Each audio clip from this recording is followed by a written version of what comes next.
حضرت بہاءالحق نقشبند بخاری رحمۃ اللہ علیہ فرماتے میں نے نا مینا کے میدان میں ایک نوجوان دیکھا جو لاکھوں کا کاروبار کر رہا تھا، لاکھوں کا، دیناروں کا کاروبار کرتا تھا، سونے چاندی ہیرے جواہرات کا کام کرتا تھا، لیکن فرماتے میں نے اس کے دل پہ نظر ڈالی، لاکھوں کا کام کرتا تھا اور اس کا دل ایک منٹ کے لیے بھی اپنے رب کی یاد سے غافل نہیں تھا۔ ہر وقت اس کا دل اپنے مالک کی یاد میں مصروف تھا، ہر وقت۔ ارشاد فرماتے ہیں کہ میرا شروع میں اس کے بارے میں گمان یہ تھا کہ دیکھو یہ شخص کیا کر رہا ہے، پیسہ کما رہا ہے، دولت کے چکر میں پڑا ہوا ہے۔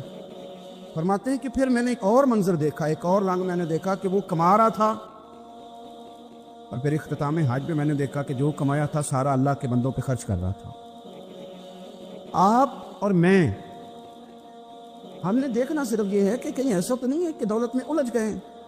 بہت سارے لوگوں نے یہ کہا تھا، ہم سنتے تھے جب کوئی آدمی جانے لگتا تھا نا پردیش پیسہ کمانے کے لیے، تو وہ کہا کرتا تھا کہ میں ملک سے باہر جا رہا ہوں، 2 4 5 سال لگا کے آؤں گا، واپس آ کے پھر یہاں میں نے کوئی کام کرنا ہے، تھوڑے سے پیسے کماؤں تاکہ یہاں نہ پھر میرا سلسلہ کوئی بن جائے۔ وہ 3 سال لگانے گئے تھے پر 30 گزر گئے ہیں، لوٹ کے واپس کوئی نہیں آئے۔ وہ 4 سال کا کہہ کے گئے تھے پر سال 40 ہو گئے، لوٹے نہیں۔ کیوں نہیں لوٹے؟ اس لیے کہ پہلے مفاد چھوٹا تھا، خیال یہ تھا کہ تھوڑے سے پیسے آ جائیں گے، بچوں کا خرچہ چلنے لگ جائے، فیسیں پوری ہونے لگ جائیں، اور مجھے کسی سے مانگنا نہ پڑے، تو بس پھر میں کامیاب ہوں۔ یہ طے کیا تھا۔ اس کے فوراً بعد پھر جب باہر گئے تو خیال آیا کہ نہیں، صرف پنکھے کا نہیں، اے سی کا بل بھی دینا پڑے گا۔ پھر تھوڑا اور آگے بڑھے تو خیال آیا کہ چھوٹی گاڑی پہ گزارا نہیں ہوتا، بڑی گاڑی نہ لے لیں۔ پھر خیال آیا کہ بڑی گاڑی لی ہے تو یہ تو اندر کھڑی نہیں ہوتی، سامنے والا پلاٹ مل جائے تو ذرا گراج اچھا بن جائے گا۔ پھر الجھ گئے دوستو۔ پھر نہ مالک حقیقی کی جانب وہ نظر جو ہماری ہونی چاہیے تھی نہ رہی۔ ذوق سے نماز پڑھتے تھے، پھر ہماری نمازیں مختصر ہو گئی۔ ہم سویرے اٹھ کے ذوق سے قرآن پاک پڑھتے تھے، پھر وہ وقت بھی ہمارا دفتر کی تیاری میں لگ گیا۔ رات درود شریف پڑھتے تھے، لیکن وہ بھی سارا ہمارا حساب کتاب میں وقت گزر گیا۔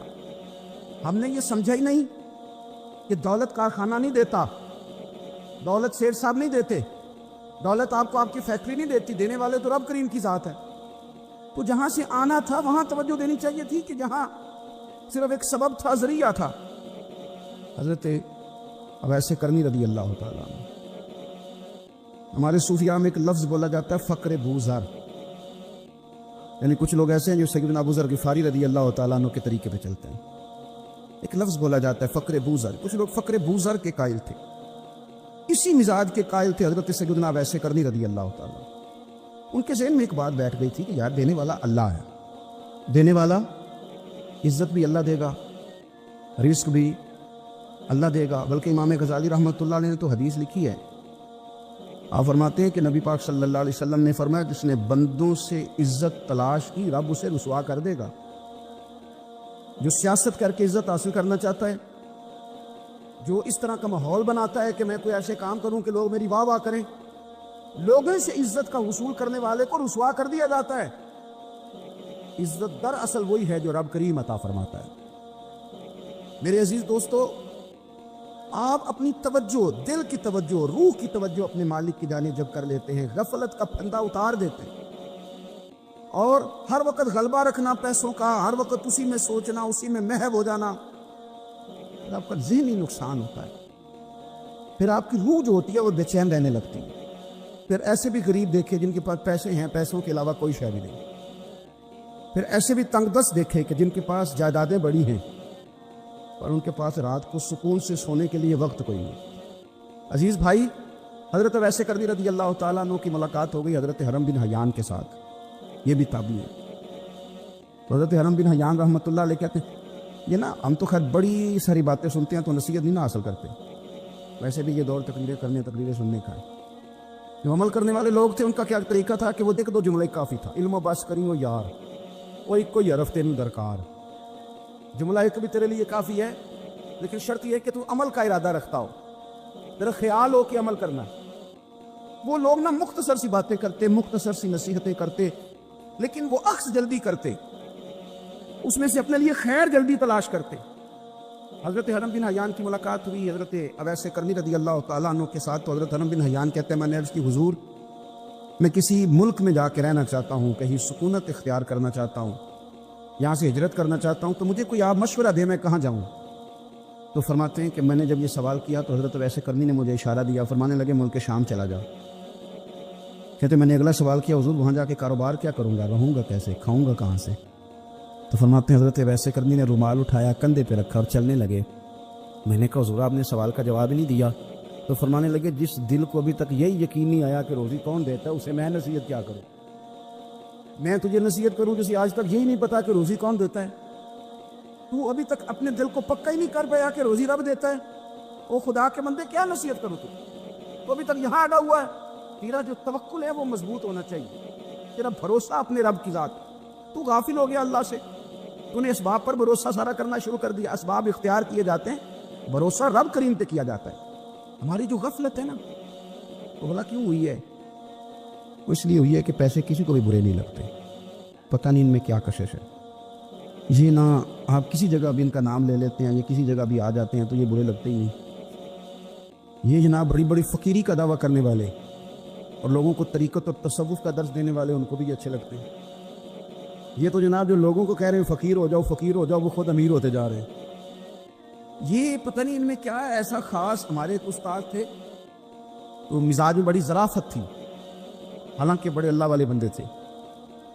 بات بڑی وہ دل لگی کی کیا کرتے تھے. تو ایک دن ہم نے پوچھا استاد جی خوشبو کون سی اچھی لگتی ہے؟ کہنے لگے بیٹا جو پیسوں میں سے آتی ہے وہ مجھے بڑی اچھی لگتی ہے, اس لیے کہ ملتے کم ہیں.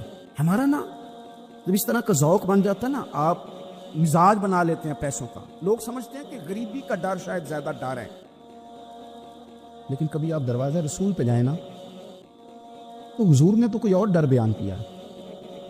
حضرت ابو عبیدہ بن جراح رضی اللہ تعالیٰ عنہ بحرین سے نا مال لے کے آئے بہت سارا. حضور نے بھیجا, جزیہ لینے گئے, یہاں مال غنیمت کا کچھ مال تھا. آپ لے کے مسجد میں آئے تو لوگوں کو پتہ چل گیا کہ آج مال آیا ہے. اب سب کو حصہ ملتا تھا اس میں سے, بدریوں کو زیادہ ملتا تھا, باقی لوگوں کو بھی ملتا تھا.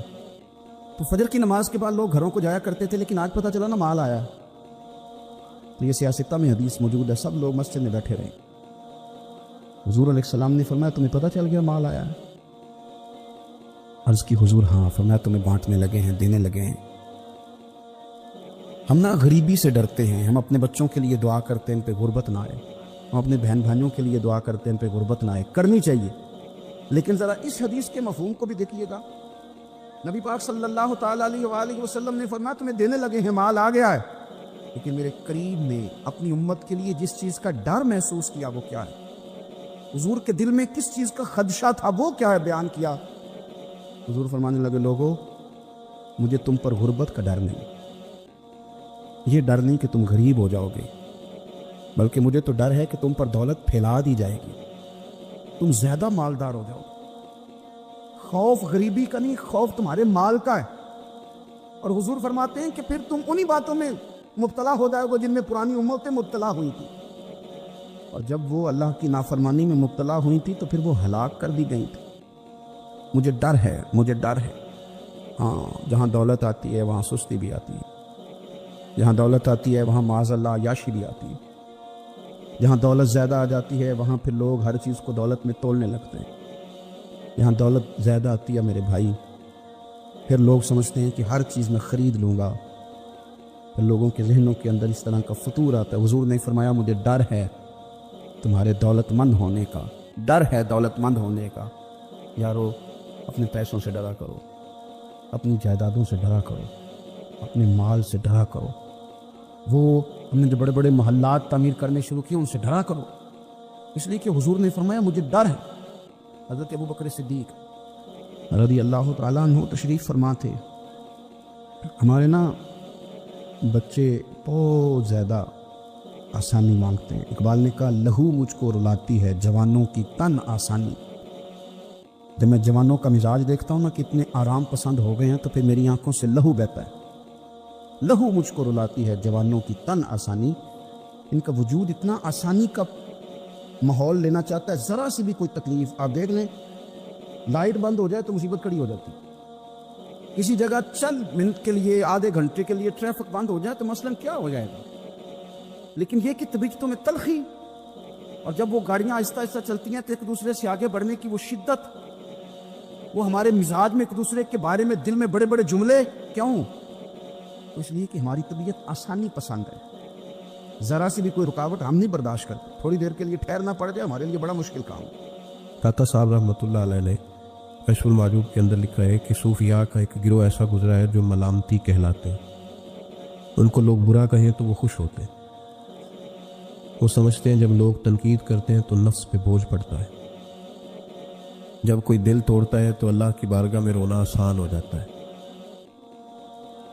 ایک گروہ گزرا ہے صوفیاء کا، وہ پسند کرتے ہیں اس چیز کو، یہ بہت زیادہ تعریف، توصیف، نعرے، شور، یہ بعض اوقات نفس کے تکبر کا سبب بنتا ہے۔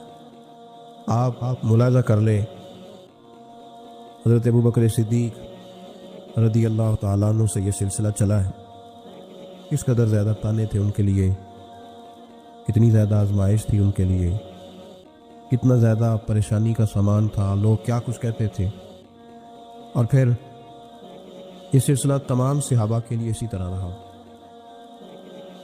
آپ لوگ جن لوگوں کی تعریف کرتے ہیں یہ ضروری نہیں کہ باقی بھی سارے ان کی تعریف کرتے ہوں۔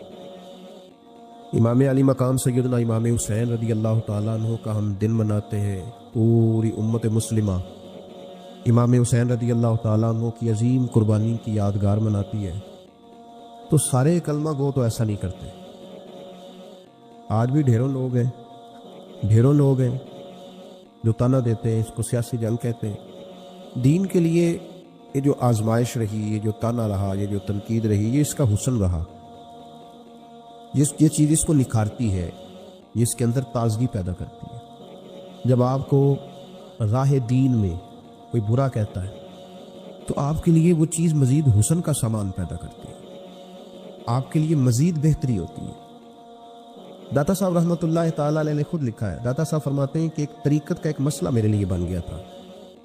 روحانی سفر انسان کر رہا ہوتا ہے نا، جب بڑے اچھے اس کے اوراد و وظائف چل رہے ہوتے ہیں، عبادات چل رہی ہوتی ہیں، تہجد میں بوجھ نہیں ہوتا اس کے لیے اٹھنا، تلاوت قرآن پاک صحیح کر رہا ہوتا ہے، اگر مراقبے پہ بیٹھا ہے تو صحیح بیٹھا ہوتا ہے، اس کے اسباق صحیح چل رہے ہوتے ہیں، کئی دفعہ رکاوٹ آ جاتی ہے، اس کی کوئی نہ کوئی وجہ ہوتی ہے، یہاں تو کہیں غلطی ہو جاتی ہے، یا انسان کوئی ایسی بھول کر بیٹھتا ہے جس کے نتیجے میں بریک لگ جاتی ہے۔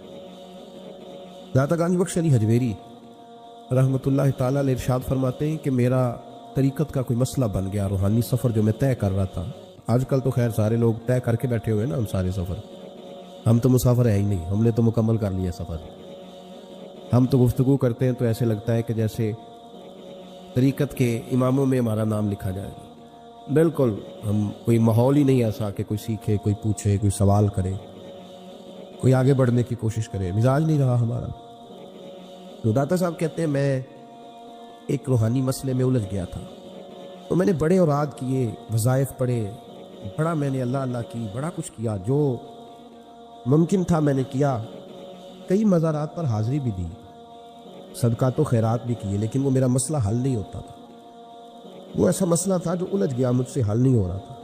آپ فرماتے ہیں میں چلتے چلتے ایک مسجد میں گیا تو وہاں کچھ درویش بیٹھے تھے، درویش، اور وہ عجیب مجذوب صفت لوگ تھے، ایک گروہ ان کا پورا بیٹھا ہوا تھا۔ فرماتے ہیں انہوں نے میری طرف دیکھا تو میرا مذاق اڑانا شروع کر دیا، پھر انہوں نے خربوزے کھانے شروع کیے، وہ خربوزہ کھاتے تھے اور چھلکے مجھے مارتے تھے۔ آپ فرماتے ہیں وہ چھلکے مار کے پھر ہنستے تھے، پھبتیاں کستے تھے، میرا مذاق اڑاتے تھے۔ فرماتے ہیں وہ میرا مسئلہ جو کئی دنوں کا اٹکا ہوا تھا، حل نہیں ہو رہا تھا، ان کی یہ حرکت کرنے سے میرا وہ والا مسئلہ اللہ نے حل فرما دیا، میرے اندر وہ تازگی پیدا ہو گئی۔ جب کوئی شخص خبر لاتا ہے نا آپ کے لیے جب کوئی خبر لاتا ہے کہ فلاں نے آپ کو برا کہا، تو اس میں محاذ نہیں قائم کرنا چاہیے، ایک ہم لوگ محاذ بنا لیتے ہیں۔ جو موقع ہماری عین اصلاح کا ہوتا ہے، جس میں ہمارے لیے بڑے اسباق ہوتے ہیں، ہماری بہتری بہت زیادہ اس کے اندر مضمر ہوتی ہے، ہم اس کو سمجھتے ہی نہیں۔ یہ جو دین کے لیے تانا ہوتا ہے نا، جے کر یہ تانے نصیب ہو جائیں ہمیں، اگر ہمارے مقدر میں آ جائیں یہ تانے، تو یہ بڑا فائدہ کریں گے، یہ نفع کریں گے۔ بہت سارے تانے ہم برداشت کرتے ہیں، لوگ بہت ساری برادریوں کو اچھا نہیں سمجھتے، ہم سہتے ہیں،